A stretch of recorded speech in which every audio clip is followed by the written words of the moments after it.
السلام عليكم ورحمة الله وبركاته. kabajamtoota abjaallatamtoota obboleewwan kiyyaa maatiiwwan koo kan taatan hordoftoota kan koo baga nagaa taatan isiniin jechuun barbaada. Hin tureessa rakkoon qabu hin deebi'a godha turus numan deebi'a. Innaa obboleewwan kiyya wallaahi Itoophiyaa galuunedha. Waanuma isin kabaju isin jaalladhuufin miidiyaa irratti isinitti hime malee obboleewwan kiyyattuun inni maaliif jennaan namu gisee ammaa jireenya ofii kan ari'a malee oluu qubaan qabu jechuudha. Garuu isin hedduu takka isin jaaladha, hedduu wallaahi laazum hedduu isin kabaja. Waa hedduu isinitti obse dhugaa dubbachuufi. Sa'aatii firaa fi aanan waa koomentii garaagaraa sitti kennee yaada garaagaraa sitti kennee hin maraattee maal taatee biyya ormaa maali namaan jedhutti isin immoo tuyyuu anaaf obboleewwan turtan jechuudha. Sa'a obboleewwan keetu waa isin jedhetti isin obboleewwan kiyya turtanii sa'a hiriyoonni dhiyoo waa namaan jedhee waa nama darbatu jechaan nama darbatutti isin hiriyoota kiyya dhiyoo turtanii kanaaf kabaja isin mala isin kabajaa isin jaalladha hedduu takkanaaf galatooma naaf ulfaadha. Inshallah Itoophiyaa yoo dhaqellee mee viidiyoos nu raawwuu danda'a mee dirqamallee miti inshallah yoo deebi'ee walitti deebi'uullee dandeenya. Itoophiyaa namni deemu baazawee namni heerumu namni Itoophiyaa deemu namni umraa hajjii deemu takka dhaammatee deemuu qaba. Maaliif jennaan adarraa warri Itoophiyaa gale hundi isaa gallaan ni sammaxan eessa akka isaan dhaqan hin beektan. Hiriyoota yoo lafichuu akka lubbuu tana wal jaalattu gaafa biyya galte asillee asii achisii quban qabdu isillee achi asii quban qabdu jechuudha. Maaliif jireenyi Itoophiyaa akkas nama dagachiisa silkii maas fuudhu isin godhuun beektan yoo galtan argitan immoo innaa akkasuma warri makkaa deemullee dhaammatee deema bara akkasuma warri heerumu kun illee beektanii bultiin tidaariin tun akka gaafa leexaa deemtu sanii gaafa heerumte ragaa jettaa bultitiyya jettaa ati abbaa mana qabda abbaa mana adda mas'uulummaa kan keetiif isaa bakka waa hedduu eeguu qabda tiisuu qabda akka feeten falxaaxuu gara feete hin deemtu. Kanaaf jireenyi warri Itoophiyaa galu warri heerumuuf warri makkaan deemu tokkuma isiniin jedhe kanaaf anillee amma waadaa isiniin galu viidiyoos ni waraaba jedhee waliin taphanna jedhee waadaan galu garuu inshaallah yoo galee ima quba isin qabaadhu yoo rabbi jedhe jechuudha. Naa hedduu takka osoo isiniin beekne ani isin yaada osoo isiniin beekne isin jaaladha warabbal kaaba meebii isin na argitanii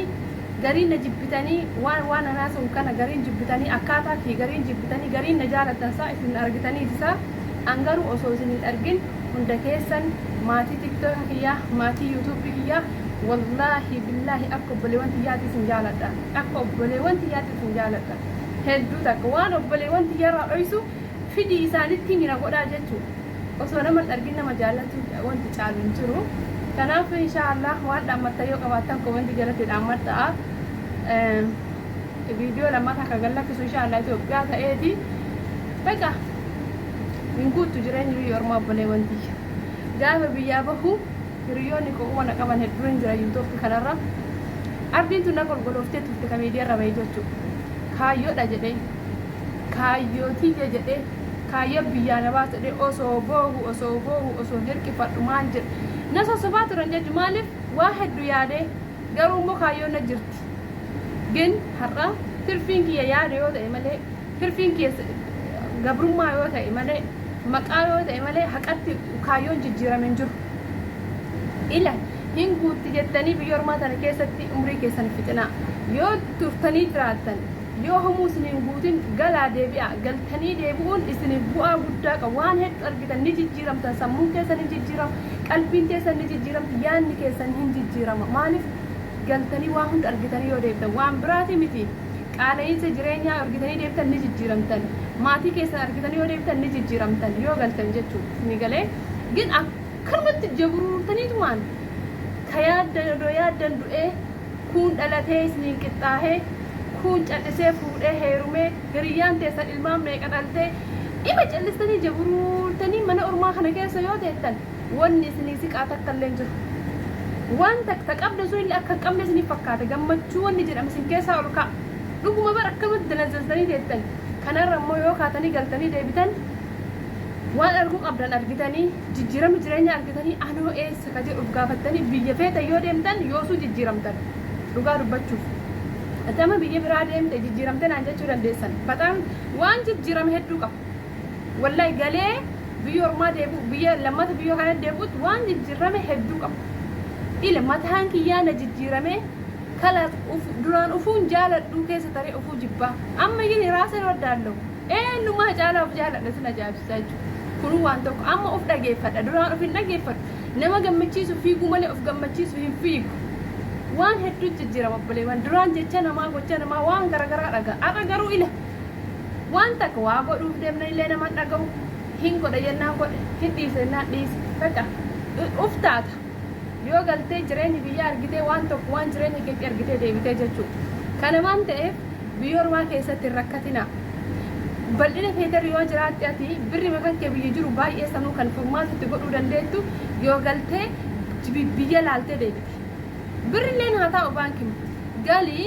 itti ilaalii itti yaadii deebi maaltu si baasa laata mana ijaaruudha mana bituudha suuqa banuudha yoon hin agarsiirreessitu malee hin haftu maal goota galtee yoo deebi kin biyya ormaa keessa usteetumaa yoo akkamatti waggama odoo ati hawwitu odoo ati gala hawwitu odoo ati gala yaaddu ummaan teessi jalaa duuti abbaan teessi jalaa duu obboleessi kee kan du'in illee ganaa du'uuf ta'a jechuudha sinni galee ka du'e silaa du'e isa kan du'in illee ganaa du'uuf ta'a jechuudha sinni galaanti kana waan ta'eef obboleewwan tiyyaa isin warri turtan biyya ormaa kana keessa warri biyya ormaa kana keessa turtan jechuun hedduu natti ho'uutti jira gala waan tokko laala addaan baafadha deebi'a maatii keessanillee yoo argitanii deebitan waatu isinirraa gala wallaahi fayyaa keessanillee hin taatan ijoollee hedduun biyya ormaa kana keessatti qal'attanii qaamni keessan yaada bara isinitti hin beeksisu malee yaada nyaadhaan furdadhu maal nyaadha na dhukkuba maal jettan gaflaan kun guutuun osoo isin galtanii isinirraa bada Itoophiyaatti wallaahi isinirraa bada waa'ee tidaarii fa'aa isin yaachisaa bultii matan akkam ijaarattan dhiiruma kanarraa abdiin kuttan kana yoo onnee isin cabsa yoo deeme kama dhufu jaallattan kama dhufu laaltan kama bira janaajantan gaafa galtan kanallee hin dhiiftan maaltu akka isin baasu akkanuma isinii gala gaafa galtan isinii galee baazawee akkasii asumaanuyyuu hinaa kiyyaa madaami kottu naa tolchisiisee hadiyyaa baazawee an baay'ee naan jaalladhu gin amma jaalladheen jira hidhaan kun hedduu natti tolee jira kanaafuu galaa isiniin jechuu barbaadamu goolaba yaada kiyya goolaba jechuudha amma hinaa kiyya isinii garsiisa durallee garsiise isaa hinaa dibadheen beeku baraan ana mali kiyyarra hinaa kottee dibatan kana hin jaalladhu qayya garuu hin jaalladhu inshaallah qayya hin jaalladhu gin kottee waa dibatu qalamii dibachuu hin jaalladhu as waa dibachuu hin jaalladhu facaa garuu gaaf tokko dirqama ta'een dibadhu xiqqishuma si amala kiyya kun amala bituu yoo jettan na bira ciisa ol safaree hin bitu garuu hin dibadhu baay'ee hidhillee hin jaalladhu baasee hidhiinti waan inni jettuuf narraa foffata akkas fi gara amma deemuu foffadhe yoo naan jettu isiniin jedhine amantanii ammoo deebisa foffadhee akkana viidiyoos ni waraab isin yaadadhe bara obboleewwan xiyyootti osoo hin himin isin yaadadhe bara akka galoodu hedduun isin jaalladhaan wallaahi rabbiin muraada keessan guute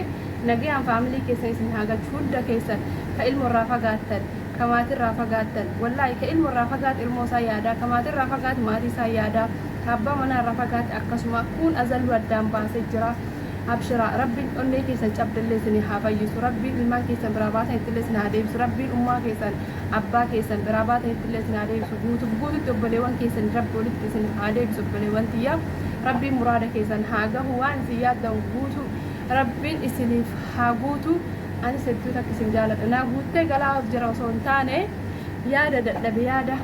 hin beekan ijoolleen hedduu dhila duraan hin boohu isinti booyitii na dhiisisiise wallaahi miidiyaa kana anitti fayyadame malee miidiyaan natti hin fayyadani maaliif yoo jettan yaada akkamiin na weerarsa akka dhiisu na taasise bakka wallaahi galata qabda warri galata na biraa qabda sunninis asuma yoo sagalee fi dhageettan galata guddaa na biraa qabda rabbi galata keessatti ni haa galchu yoo waa isin miidhee jiraadhu hunda keessanuu afurii lillaa isiniin jechaa assalaamu alaikum warahmatullahi wabarakaatu Itoophiyaatti walitti deebina inshaa Allah karaa nagaa rabbiin naa oofu nagaan naaf tura